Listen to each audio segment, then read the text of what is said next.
the New Revised Standard Version, in Acts chapter 20, verse 28, we read, "Keep watch over yourselves and over all the flock, of which the Holy Spirit has made you overseers, to shepherd the church of God, that he obtained with the blood of his own Son." Now, this is a textual variant. Let me explain why the New Revised Standard Version has said, "the blood of his own Son."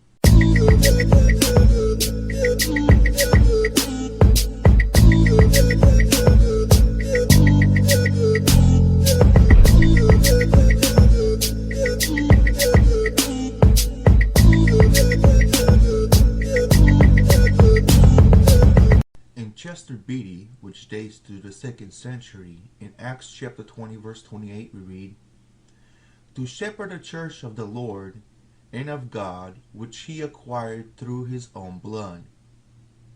Of course, his own blood is referring to the Lord, or to the Son.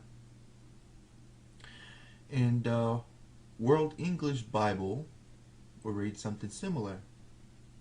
Acts chapter 20, verse 28, "Take heed, therefore, to yourselves and to all the flock, in which the Holy Spirit has made you overseers, to shepherd the assembly of the Lord and God, which he purchased with his own blood." Once again, referring to the Lord, or to the Son.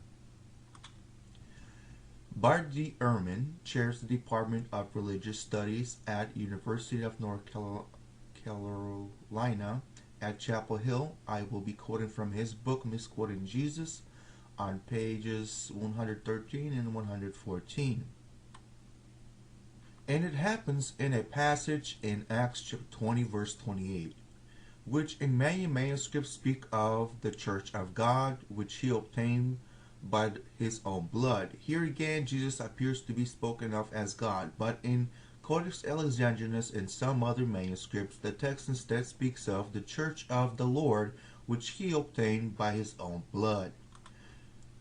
Now, Jesus is called the Lord, but he is not explicitly identified as God.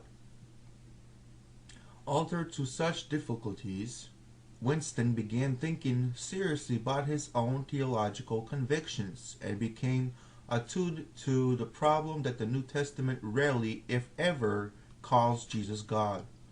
And he began to be annoyed with his fellow pastors and teachers in his own home city of Basel, who would sometimes confuse the language about God and Christ. For example, when talking about the Son of God as if he were the Father, or addressing God the Father a prayer and speaking of "your scarred wounds." Winston thought that more precision was needed when speaking about the Father and the Son, since they were not the same. Winston's emphasis on such matters started raising suspicion among his colleagues, suspicions that were confirmed for them when in 1730 Winston published a discussion of the problems of the Greek New Testament in anticipation of a new edition that he was preparing.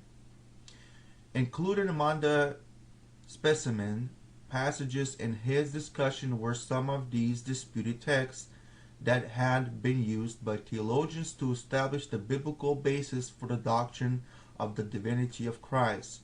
For Winston, these texts in fact had been altered precisely in order to incorporate that perspective. The original text could not be used to support it.